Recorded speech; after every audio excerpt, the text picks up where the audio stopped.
Bismillahirrahmanirrahim. Assalamu alaikum students. Today we are going to discuss GPRS. This is one of the telephonic technology, wireless technology, which is used for the data communication. GPRS almost 2000 में launch किया गया और ये packet oriented mobile data service है। GSM जो कि हम already पढ़ चुके हैं, GSM actually circuit switched network है और ये packet oriented mobile data service है।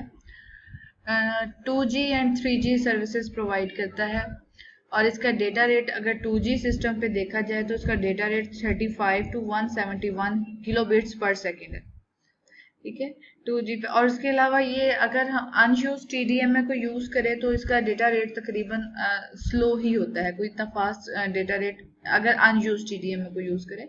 GSM से इसका डेटा रेट बेहतर है, लेकिन अगर अनयूज TDMA को यूज करें, टाइम डिवीजन मल्टीपल एक्सेस को यूज करता है तो इसका डेटा रेट स्लो होता है। GPRS के कुछ बेनिफिट्स हैं जिनको हम डिस्कस करेंगे। GPRS एक्चुअली रेडियो रिसोर्सेज वो समझ लें कि रेडियो ट्रांसमिशन वेव्स जो होते हैं वो तभी ऑक्यूपाई करता है जब सिर्फ उसने डेटा ट्रांसमिट करना हो। अदरवाइज वो ये नहीं कि आइडल पड़ा रहे, रेडियो रिसोर्सेज आइडल पड़े रहें और डेटा ट्रांसमिट ना हो लेकिन फिर भी GPRS ने उसको ऑक्यूपाई किया हो। ये सिर्फ तभी रेडियो रिसोर्सेज को यूज करता है जब इसके पास कुछ डेटा ट्रांसमिट करने के लिए होता है, अदरवाइज ये रेडियो रिसोर्सेज को ऑक्यूपाई नहीं करता। ठीक है, और थियोरेटिकली 171.2 kbps इसकी ट्रांसमिशन स्पीड है और ये स्पीड उस टाइम होती है जब ये ऐसा 8 टाइम स्लॉट्स एक साथ यूज कर रहा हो, तो इसकी स्पीड जो है तकरीबन 171.2 kbps हो जाती है। Now we will discuss the advantages of GPRS। First of all it uses very short time to access the network. मतलब अगर नेटवर्क को एक्सेस करना है तो इसको कोई ज़्यादा टाइम नहीं लगता। शॉर्ट पैकेट्स होते हैं और वो इंडिपेंडेंटली नेटवर्क को एक्सेस कर लेते हैं, इसमें ज़्यादा टाइम कंज्यूम नहीं होता कि वो नेटवर्क को एक्सेस करने में टाइम कंज्यूम हो। उसके अलावा हार्डवेयर चेंजेस नहीं करनी पड़ती GPRS के थ्रू, ना तो हमें BTS में ना ही BSC में कोई भी किसी किस्म की हार्डवेयर चेंजेस नहीं करनी होती। It is easy to scale. It is easy to scale means कि हम इसकी स्केलिंग कर सकते हैं, हम इसके साइज को इंक्रीज भी कर सकते हैं, हम इसके साइज को रिड्यूस भी कर सकते हैं, इसको स्केल अप करना बहुत आसान है। उसके अलावा ये वॉइस और उसके अलावा डेटा को और सिर्फ डेटा को भी सपोर्ट करता है। इसकी थ्रूपुट बड़ी अच्छी है, 2.4 kbps तक है तकरीबन, और इसका जो बिलिंग है वो भी यूजर फ्रेंडली है। मतलब कॉल्स पे या डेटा ट्रांसमिशन पे जो इसकी सर्विसेज यूज करने पे जो बिल चार्ज होता है वो भी इतना ज़्यादा नहीं होता, कॉस्ट इफेक्टिव होता है, यूजर फ्रेंडली। अब हम देखेंगे कि GPRS मोबाइल टर्मिनल टाइप्स कितनी होती हैं। GPS मोबाइल टर्मिनल की 3 टाइप्स होंगी, class A terminals, class B terminals and class C terminals. Class A terminals, अब इन टर्मिनल्स की जो डिफ्रेंसिएशन है वो हमने GPRS एंड GSM की बेस पे करनी है। अगर तो वो टर्मिनल GPRS और GSM को सेम, दोनों की सर्विसेज को सेम और साइमल्टेनियसली परफॉर्म कर रहा है तो वो कौन सी कैटेगरी में आएगा। अगर दोनों को परफॉर्म कर रहा है, GPRS सर्विसेज और GSM सर्विसेज को परफॉर्म तो कर रहा है लेकिन एक वक्त में नहीं कर रहा, एक साथ नहीं कर रहा, और कुछ ऐसे हैं टर्मिनल्स जो कि सिर्फ GPRS को ऑपरेट करते हैं, तो उसकी बेस पे हमने ये टर्मिनल्स बनाए हैं। क्लास A टर्मिनल जो होगी वो GPRS और GSM दोनों सर्विसेज को साइमल्टेनियसली ऑपरेट कर सकेंगे वो टर्मिनल। क्लास B टर्मिनल में जो है वो GPRS और GSM दोनों सर्विसेज को ऑपरेट तो कर सकते हैं but not at the same time पे नहीं कर सकते। एक वक्त में या तो GPRS की सर्विसेज को वो ऑपरेट करेंगे या फिर GSM की सर्विसेज को करेंगे। और क्लास C टर्मिनल ऐसा है, टर्मिनल्स होते हैं जो कि सिर्फ और सिर्फ GPRS सर्विसेज को ऑपरेट कर सकते हैं। GPRS new applications, several new applications को बड़ा अच्छा फैसिलिटेट करता है।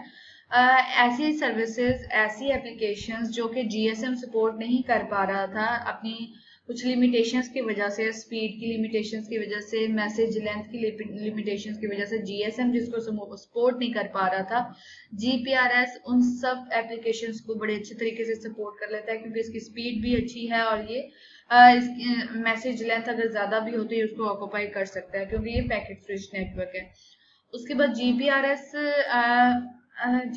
से मोबाइल इंटरनेट की फंक्शनैलिटी बड़ी अच्छी इंक्रीज हुई। ठीक है, अब क्या है कि ऑलरेडी जिस भी नेटवर्क पे अगर मोबाइल मौजूद है तो जीपीआरएस के साथ उसकी बॉन्डिंग या उसकी कैपेबिलिटी बड़ी अच्छी हो जाती है। सो जीपीआरएस न्यू इंटरनेट और न्यू जीपीआरएस नेटवर्क को और एग्जिस्टिंग इंटरनेट के दरमियान में इंटरनेट वर्किंग अलाउ करता है। जीपीआरएस डायनामिकली एलोकेट करता है डिफरेंट टाइम स्लॉट्स को। ज़रूरी नहीं कि इसमें same number of time slots ही रहे, मतलब dynamically different number of slots को ऑक्यूपाई किया जा सकता है, एलोकेट किया जा सकता है to transmit a block of data. जैसा कि आप देख सकते हैं कि 0 1 2 3 यहाँ पे 3 स्लॉट्स हैं, यहाँ पे 1 हो गई है, यहाँ पे 6 है। हमारे पास इस तरह से डिफरेंट नंबर ऑफ स्लॉट्स को यूज करते हुए डेटा ट्रांसमिशन जीपीआरएस में हो सकता है। In GPRS, the uplink and downlink channels are fully controlled by the base station controller. Uplink channel बहुत से मोबाइल्स के दरमियान में शेयर होता है और इस तरह से, लेकिन किस मोबाइल को कब एलोकेट करना है ये BSC के कंट्रोल में होता है। इसी तरह से डाउनलिंक जो है वो फुली कंट्रोल होता है BSC के थ्रू और इसमें रैंडम एक्सेस की ज़रूरत नहीं होती। ये आपके सामने कि जीपीआरएस का आर्किटेक्चर आपको नजर आ रहा है, जिसमें आप देख सकते हैं कि HLR है, VLR है, MSC है, मोबाइल स्विचिंग सेंटर है, फिर बेस स्टेशन कंट्रोलर है, BTS है उसके अंडर, और उसके अलावा आप देख सकते हैं कि this is the mobile station, और SGSN serving GPRS support node है, फिर गेटवे जीपीआरएस सपोर्ट नोड है, इक्विपमेंट आइडेंटिटी रजिस्टर्स है, ये PLMN है, इसको हम देखेंगे क्या होता है, और ये पैकेज डाटा नेटवर्क है हमारे पास, और ये गेटवे जीपीआरएस सपोर्ट नोड है। ठीक है, और उसके अलावा ये हमारे पास सर्विंग जीपीआरएस सपोर्ट नोड है। ये डिफरेंट हमारे पास इसकी एंटिटीज आ जाती हैं जो कि हम यूज करेंगे जीपीआरएस आर्किटेक्चर। अब हम one by one different entities of GPRS discuss करेंगे, जिसमें फर्स्ट ऑफ ऑल आ जाती है हमारे पास serving GPRS support node, that is SGSN। It controls the mobility management, मतलब जो मोबाइल या मूवमेंट हो रही है यूजर्स की उसको मैनेज करेगा, उसके अकॉर्डिंग सर्विस प्रोवाइड करेगा। अथेंटिकेशन, मतलब ऑथराइज्ड यूजर ही उसको एक्सेस कर सकें। चार्जिंग इंफॉर्मेशन गैदर करेगा, और फिर उसके अलावा पैकेट्स को रिसीवर तक पहुंचाने की गारंटी या रिस्पॉन्सिबिलिटी भी SGSN की होती है। और इसको हम ये भी कह सकते हैं कि जितनी भी पैकेट्स हैं वो ट्रांसमीटर से रिसीवर तक पहुंचाने की रिस्पॉन्सिबिलिटी हमारे पास SGSN की होती है, which is one of the entity of GPRS। दूसरी एंटिटी हमारे पास बेस स्टेशन सब सिस्टम आ जाता है। बेस स्टेशन सब सिस्टम के दो पार्ट्स हैं हमारे पास, एक BSC है और दूसरा BTS है, base transceiver station and base station controller, and BSS stands for base station subsystem. Gateway GPRS support node, जिसको हम GGSN कहते हैं, ये भी एक जीपीआरएस की एंटिटी है, उसके आर्किटेक्चर की एंटिटी है, और ये गेटवे प्रोवाइड करती है between the UMTS and external networks. UMTS ये भी हम पढ़ेंगे।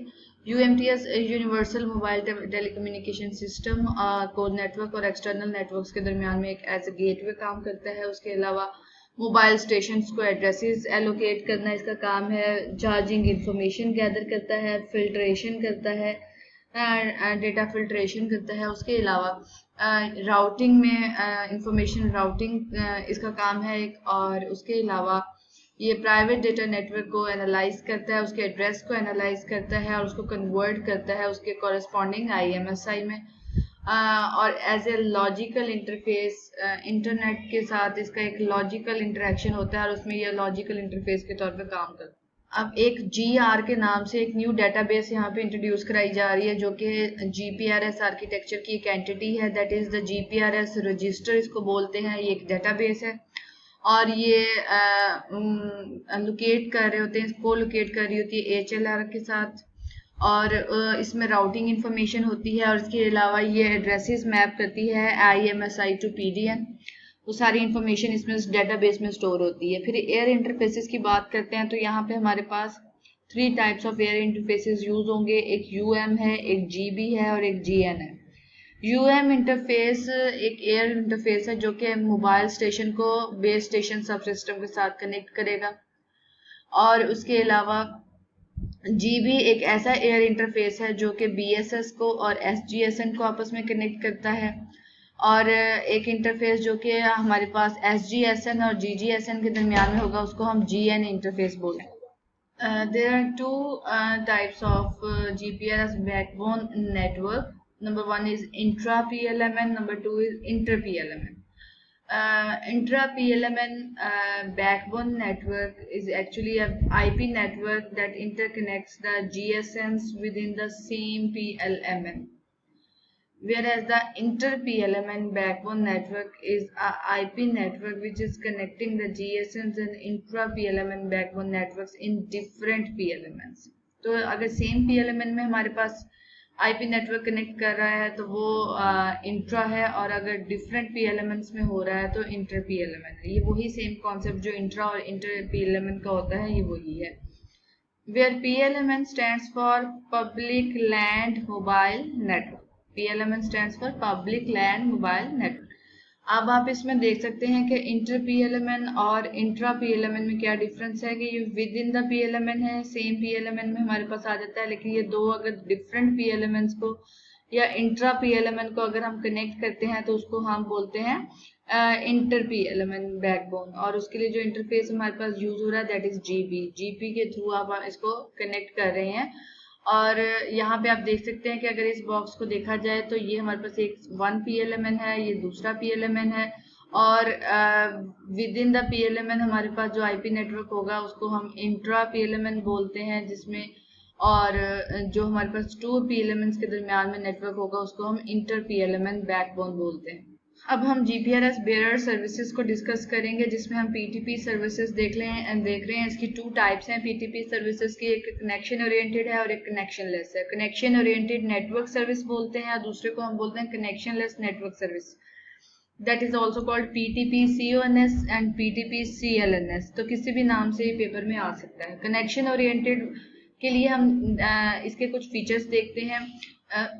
यूजर्स के दरमियान में लॉजिकल रिलेशन जनरेट करती है। ये connection oriented network service bursty transactions को अलाउ करती है, सपोर्ट करती है। उसके अलावा मल्टीपल पैकेट्स को सेंड कर सकती है between a single source and destination, और इसकी एग्जांपल्स हमारे पास टेलनेट है एंड डेटाबेस एक्सेस है। जबकि कनेक्शन लेस नेटवर्क सर्विसेज में डेटाग्राम टाइप सर्विस होती है और एक कनेक्शन लेस नेटवर्क प्रोटोकॉल मतलब IP नेटवर्क वगैरह को यूज करते हैं। इट्स सपोर्ट तो करती है बस्टी ट्रैफिक को, लेकिन ये इंटरेक्टिव नहीं होती इतनी, ठीक है। कोई लॉजिकल लिंक यूजर्स के दरमियान में डेवलप नहीं करती, और उसके अलावा हर पैकेट इंडिपेंडेंटली जो है वो दूसरे पैकेट से इंडिपेंडेंटली भेजा जाता है। जैसे कि मल्टीपल पैकेट्स हम कनेक्शन ओरिएंटेड में सेंड कर सकते थे, इसमें नहीं ऐसा हो सकता। और इसमें हमारे पास electronic mail, internet, world wide web, इसकी एग्जांपल आ जाती है। और अब हम देखेंगे point to multipoint services. इसमें मल्टीकास्ट सर्विस आ जाती है, ग्रुप कॉल सर्विस आ जाती है, IP मल्टीकास्ट सर्विस आ जाती है हमारे पास। और ये एक ही मैसेज को मल्टीपल डेस्टिनेशंस तक पहुंचाने के लिए ये सर्विसेज यूज होती हैं। मल्टीकास्ट सर्विसेज एक जोग्राफिकल एरिया में जितने भी सब्सक्राइबर्स होंगे उन सबको एड्रेस करने के लिए यूज किया जाता है, जैसे कि न्यूज़, वेदर और ट्रैफिक रिपोर्ट्स बताने के लिए। उसके अलावा ग्रुप कॉल सर्विस होता है कि एक pre defined group of subscribers होता है जिसको मल्टीकास्ट सर्वर कंट्रोल कर रहा होता है, और उसी के अकॉर्डिंग वो मैसेज सेंड किए जाते हैं, और उस ग्रुप में जितने भी मेंबर्स होते हैं उन सबको ये PTMG कॉल को एक्सेप्ट करना होता है, और उसके बाद वो सारे मैसेजेस रिसीव करता है वो ग्रुप पूरा। इसकी एग्जांपल हमारे पास कॉन्फ्रेंसिंग सर्विसेज आ जाती हैं।